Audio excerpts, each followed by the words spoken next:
All right, welcome back. We are talking Endgame. Breakdown in the Endgame here.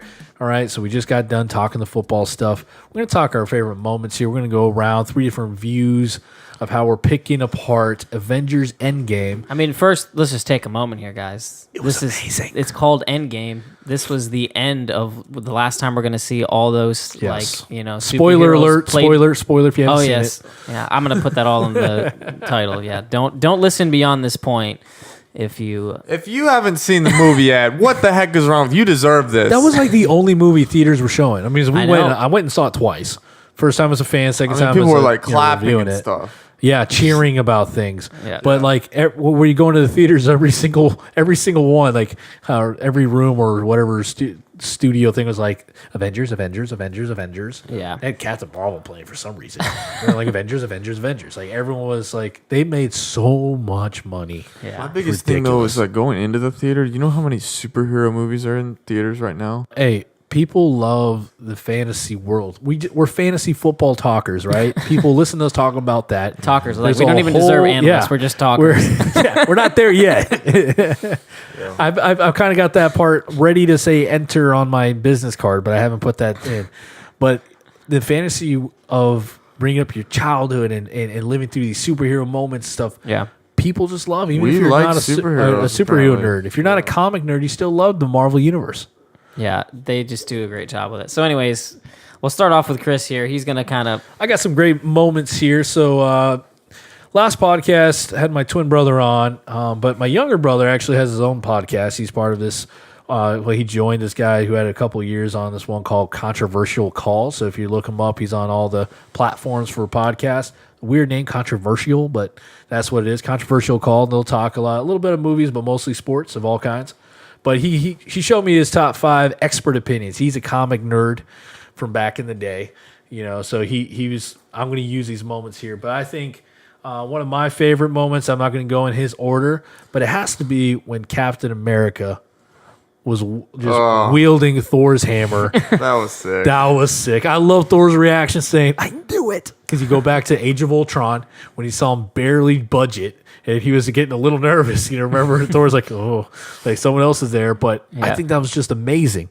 Because if you remember, He was worthy. He was, Thor's father who spoke those words to the hammer. Anybody that follows the MCU went right back to that quote that you just said, that Captain America is the purest hero probably of all comic book heroes outside maybe Superman. But then he wielded it. Not just like picked it up, man. He put lightning in it. Like Captain America knew what he was doing. I was like, did he really know he was to get it? Goosebumps right now.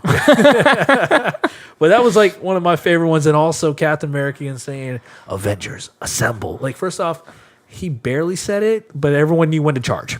Yep. Did anyone else pick that? He's like, Avengers, unless they all had the same speaker, assemble. Then they like this amazing fight scene happen. Yeah. I think if we break it down, that last hour is just amazing. You look at it. Oh, my other favorite moment, we can talk about this. Ryan and I was just talking about this off air. Fat Thor. Ruined. This is a point of controversy here. Yes. Fat Thor, huh? Fat Thor, first off, any female that wasn't a comic nerd goes to the movies only for that 2-minute segment of seeing Chris Hemsworth with his shirt off. It was so perfect. They was set it up so that they amazing. really thought it was going to happen. We're going to get our sexy Chris Hemsworth. Every movie has a Chris Hemsworth shirtless scene. And they started like that. Then it panned down. It was awesome. It was awesome. My little brother showed me the meme. Says, all these guys like, I'm gonna be Thor for next Comic Con, and he's like, and they're all pointing to that one because I don't have to do anything. He's like, what Rocket said, he looked like melted ice cream. And like you said something that you thought he was only going to be fat for a moment, and then turn around. I think that's what most people were, Right. trying to figure out was how can we get him back? Like they're just Yeah. hoping the whole movie, like those people that are diehard people for Chris Hemsworth, they're like, come on, just get him to work out, do the Rocky thing, Yeah. get him back in shape. I don't think he ever did. No, he never did. They never did it, and I was kind of okay with that, except for I went back and just looked at some of the old movies and I was like, I feel like we missed at the end though. He is such a sweet fighting character, and I couldn't do it. He looked like Yeah. Gimli's older brother or something. Yeah. I was like, what? I was Did like, you guys also- can we at least when he like called upon his, you know, Could he get a that's six when pack? he could have I thought Yes. that's what was going to happen. I thought he was going to turn into his original body Yeah. and just like, I'm back. I mean, he's a superhero. He can do anything. But you were We like- should be able to just suspend this. Slightly disappointed as the armor went around and just kind of like hugged to his curves. Like, okay, yep, it's realistic. It's not like it's a great, diet program, which that would have been a great meme too, if that's what it took. You want Yeah. to lose 100 pounds in 1 minute. So that was my only thing struck with it. by I lightning. thought it was funny, but I the joke went on too long for me. That's what It I did, felt like yeah. with it. Like I was like, okay, when he's fighting here, I want to see him be like Right. sweet electric Thor, like with But that was being like the beast. That was Yeah. the comedy scene you needed because there wasn't much of Chris Pratt time. Yeah. He was the other comedy guy. Thor brought that in a little bit in Ragnarok, as we talked about in previous episodes. But this one, he was the laugh guy in a very intense moment in the MCU at the end game. Yep. Thor was New bringing the Asgard. laughs. They just continue to like develop him into more and more of the, comedic character. I mean, when he was talking about Jane, and I think they went a little too far. Yeah. But like it was just going on. There's too a much there. point where there's no turning back, and I think they hit that point in Thor 1.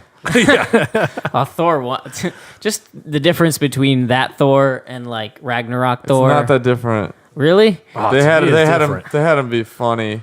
Yeah, but see, to me in that one, maybe it was just because they hadn't developed him enough, and I hadn't, Yeah. gotten to know the character as much. But like, I felt like that one, that to me, I really hated Thor 1. I didn't think it was a very good movie because I didn't find it funny. It just was almost like he was just this, ogre. Like, Yeah, I, I don't think know, like Ragnarok is where everyone wasn't- starts to love him. He was Yeah. still had all this. He had he had a little bit of it, but it's like I don't were know. trying He to- was still very like full of himself in a way that wasn't funny. Right. Like, but that was the point. That was part of the story, though. yeah. That was written into the script that he went on this journey to and I guess humble himself. yeah, I guess that's true. That's true. Yeah. There's some other moments I want to bring up real quick before we break down some more things here. The I am Iron Man Yes. before the snap. I mean, that is pretty cool after, Thanos says I'm inevitable. So yeah, Bring around the whole MCU thing. You're a big Iron Man guy, Sean. Talk about that line there. yeah, that's pretty much like that for me was the best moment of the movie because it did what it needed to do for me, where it like brings you back to the beginning. Yep. Like that's one of the best lines in like all of the Marvel movies to me. At the end, Yeah. when he just throws his cards up in the press conference, and when you think he's gonna hide that he's Yeah. Iron Man, he just says, "I am Iron Man," and it's Yeah. just that moment. It's like had to be a good line because, and that's one of the things I think that Marvel has done so well and why they've succeeded more than like DC is Yeah. because their writers are so good. Like they're able to come up with dialogue that's not cheesy somehow. Either it's funny or it's close They're enough. just down to earth, very smart people. Yeah, and so when he, just followed by the "I am inevitable," and then he was like, "I am Iron Man," and then it's just I don't know. I got speaking of goosebumps. That was yeah. that was a big goosebump. That was a pretty moment cool for me. I part. was just like, if this is the way we're gonna have to, spoiler alert, lose Iron Man, then this is fitting. And it was very close to the comics. yeah, And Iron Man, with his armor holding the Infinity Stones, Yep. snapping. So from the comic nerd side, they loved it because it followed, yeah, and they. a timeline that way. And they didn't go against what they could have, which in the superhero movies, that's kind of a knock that people have often on them is you always know that they're going to live, they're going to be Yeah, make the a good guys twist are going to on it, yeah. win, and in Infinity Wars the good guys didn't win, and then in this one they killed a couple of people, and that was especially for Iron Man, that was kind of like to me it brought me back to like the Logan type of thing where it was just like I didn't want it to be over. He's like one of my favorite depictions of a character that I've ever seen. Robert Downey's just so good, but the way that they He knew how gave to- him an end, yeah. it was just And the way really they well did done. it with Rhodes being there, trying to, it's a manly, the friend comfort. Hey, Yeah. it'll be good. Then Spider-Man hit that connection with him I and know. Spider-Man, and that actor there for Spider-Man just embodied Holland. the way Yeah, he embodied a young kid I being was impressed with emotional that. about that. That was a phenomenal acting. Yeah, I didn't right think there. that he had displayed a lot of amazing acting as Spider-Man until like that moment there. I was like, okay, I think this guy might be able to do Spider-Man. Because he's like a lost of words, trying to comfort, and then comfort himself for losing him, and then the lines coming back from when Pepper was there and says, you know, that you can rest now. Remember when he came up with the way to time travel to go back? She said to him, "You won't be able to rest if you don't do this." And then just saying those words. We talk about Gwyneth Paltrow as a freaking. Did you like this? Because I thought it was terrible. They didn't work up to it enough, but it was sick. It's almost like you could have missed it. Like it was just. They had to make sure and pop her face out of the mask. Wait a second. To me, she's just such an awesome actress that it was just cool to see her doing that. But they definitely did not work up to it enough. Maybe that's what it was. I just was like... It's like, there's no way she can all of a sudden fly this thing and fight. But I was like, I don't care. Hey, you don't know what they've done in their spare time. Maybe she's already had a suit and tried some on. Who knows? My mind was like, I'm okay with it. You go, girl. And there were some tearjerker moments there. The cheeseburger line. If you remember from Iron Man 1, if you're a true Iron Man fan. Morgan, the daughter, which in the comics, Morgan's not a daughter. It's like his nephew or something. Mm-hmm. But this little girl saying wants a cheeseburger to Happy was, that made you choke up a little bit if you knew the timeline and knew the history of that line of, I want a cheeseburger.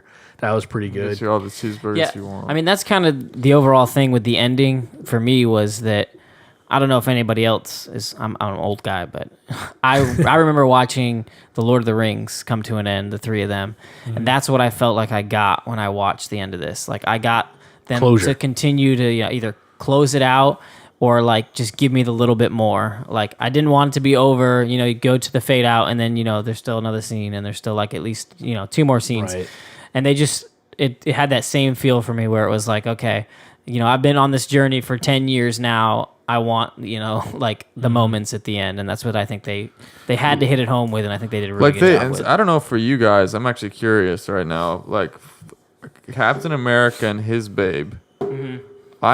I was always like, I don't know what it is. I was always like, I wish that one had worked out.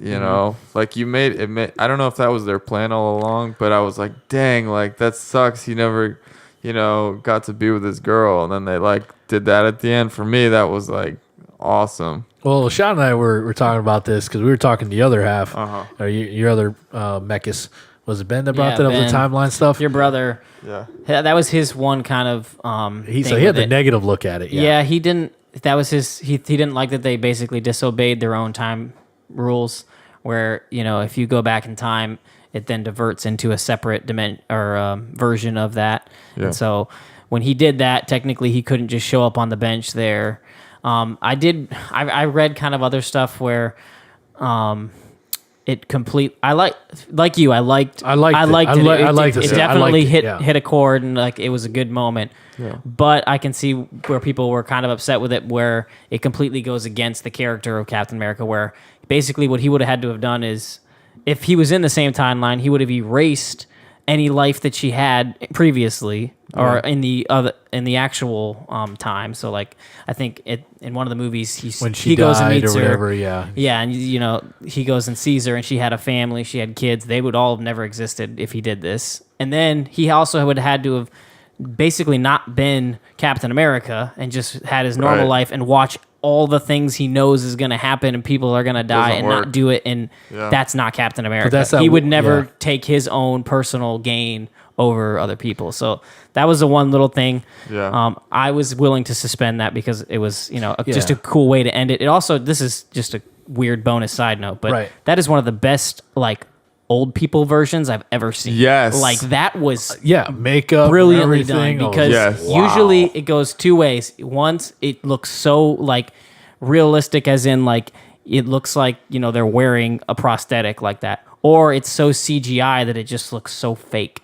So this one, I don't know what they did, but they might have gotten an actor. It was a good mix. That's what I wanted too. Did they have an old guy? I feel like a lot of it was his voice too. He did a really good job of sounding old, but it still sounded like him. And it probably was however they did it. They were able to give him full facial expressions, because that's usually what happens is they move their face and it's like nothing happens.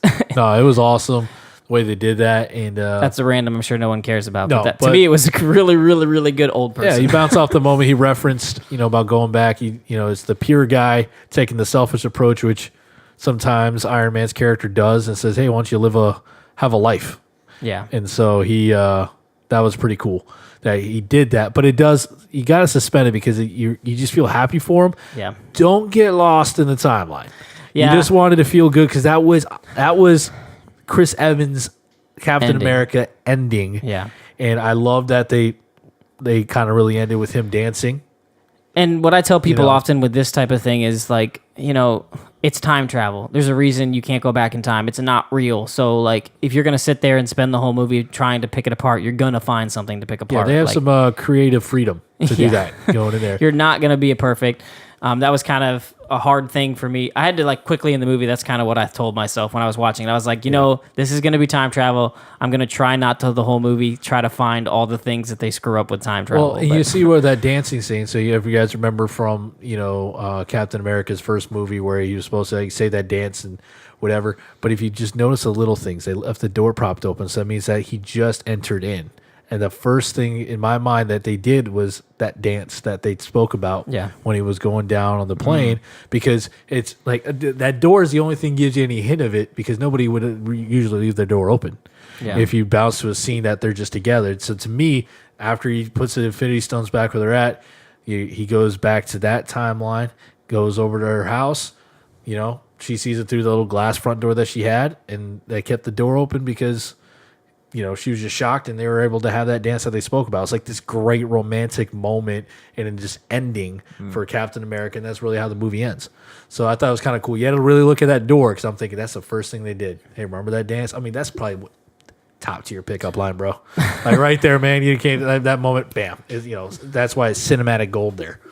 I think the only show that's ever done time travel well is Travelers on Netflix. Other than that, nobody can do it. Yeah, you just kind of have to know it's going to be that way. So, Ryan, did you have anything specifically that you didn't like about the movie? I mean, it's so easy for us to sit here and gush about how great Well, it is. it's for me, all Marvel movies have taken a serious hit ever since I saw The Punisher and Daredevil. Yeah. Netflix destroys any hope I have of seriously getting amped about Marvel movies. The PG-13 doesn't do it for me anymore. So that's really the bottom line. Yeah, but the Netflix thing is they do something a little more than what the movies can do. The dark side of all that stuff gives you the storyline to love those guys. Because I love Daredevil, I love Punisher, and it's because the storyline allowed me to just truly embrace the dark side and understand it as well. From each of those characters. But I totally understand when it comes to that part. It's almost like you have to have two different mindsets with Marvel. This movie is fun. side, Yeah, this TV is side. fun. Yeah, that's probably my overall thought of it is Yeah. I went into it and I could have been very critical of everything in it, but I knew this was the end and I wanted to enjoy it, and that's what they did. They made me enjoy it. It was very entertaining. You got to see all the characters you wanted to see.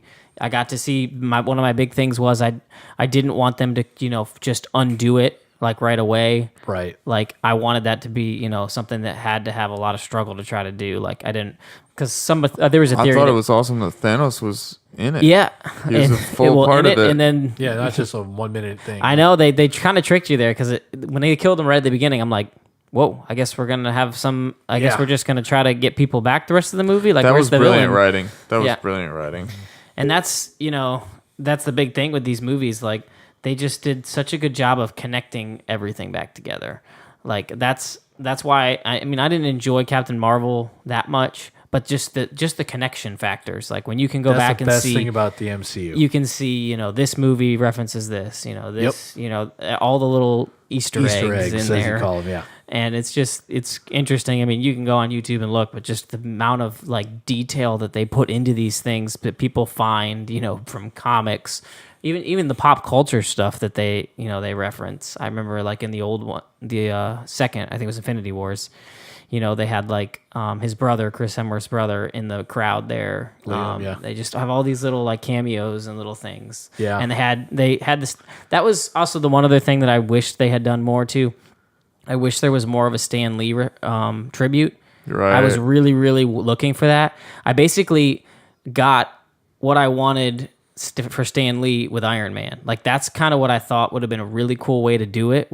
Was to have like some person die that maybe not even that developed of a character, but it could be Stan Lee and all of the Avengers kind of attend the funeral as like an homage to this guy. Yeah, I think they might have done it too early with Marvel when they did that whole Captain Marvel, when they did a little tribute to him at the beginning, when the letters show. So I don't know, they might have did it too early. Yeah, I don't know. I for some reason, that's kind of what I was looking for in this movie. There was going to be something. He was in it. They had the little, he was taxi driving driver. by. Yeah. But I don't know. That was the one. I guess one of the only payoffs I think I didn't get was that. Yeah. Well, side note, I think almost all of Paul Rudd's lines as Ant-Man was hilarious as well. Like his whole Back to the Future stuff, and he's like, "You talking about time Paul machine?" Rudd No. really carried this movie. Well, and they figured him out. Like, I thought Ant-Man 1 was good, but in Ant-Man 2, it's like they finally figured out, oh, this is how to like use the charm of Paul Rudd. Yeah. And they figured it out and they carried it on into this movie. I was so sad not to see his Hispanic buddy there. Yeah. I wanted him to say, "So if you don't remember, got the stones, this is what happened," and like just do that at the beginning. I would have loved it. Would have loved it for like a 2-minute segment. Yeah. And I think the fans would have enjoyed it, but it was a little too much.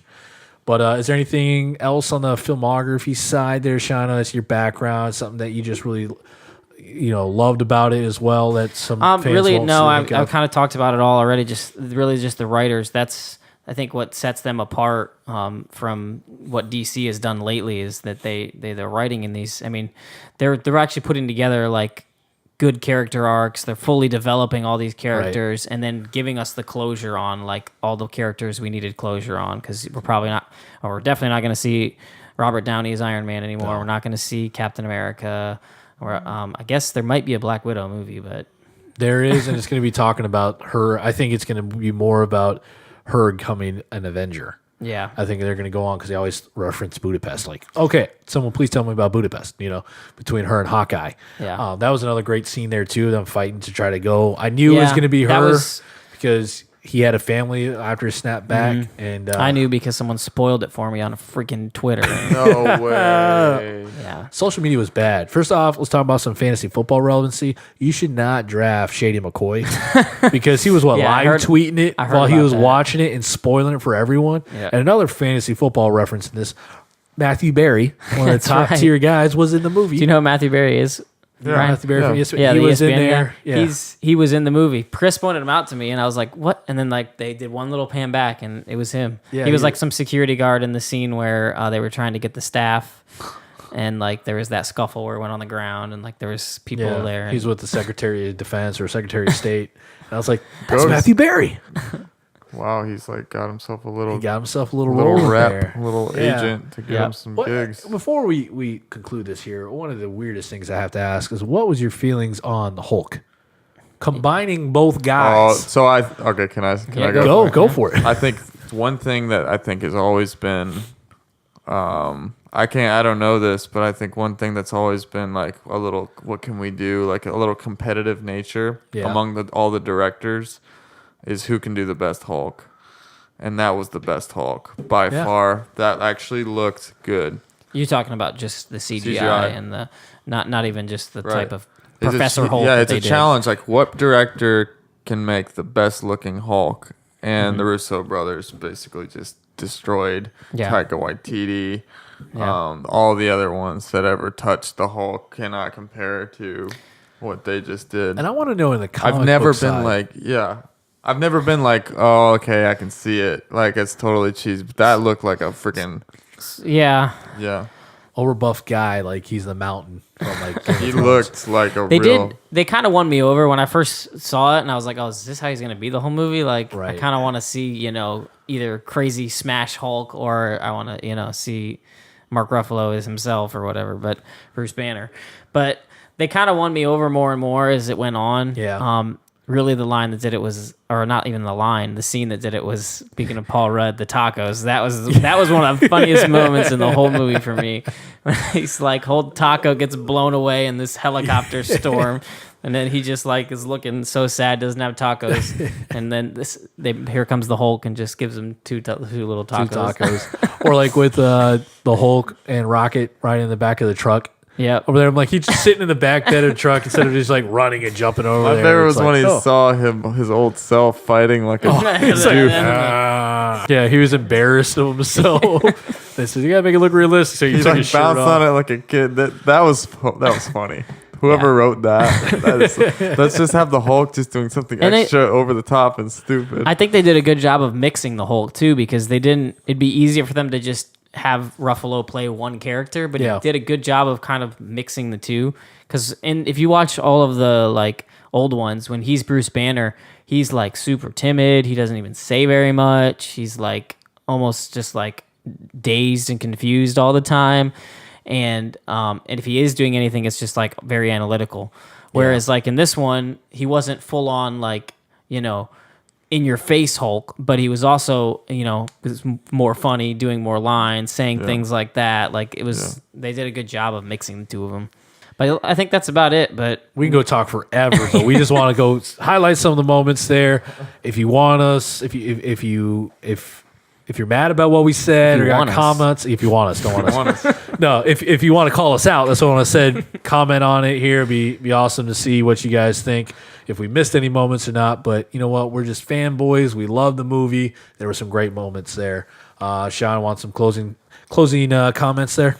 yeah, then last I would say too, we're not experts on this by far. So if you want to like drop us a comment on Facebook or something, let us know what's coming next. I'm really curious. I don't know enough about the comics to know what First, their put the plans name are. of the person who you were offended by, Chris, Sean, or Ryan. Meckes. Then put a colon, not a semicolon, a colon, and then put your rebuttal right there, and then dash your name. Shout out to my boy Davey Piscini, who will probably be blowing up the comment section.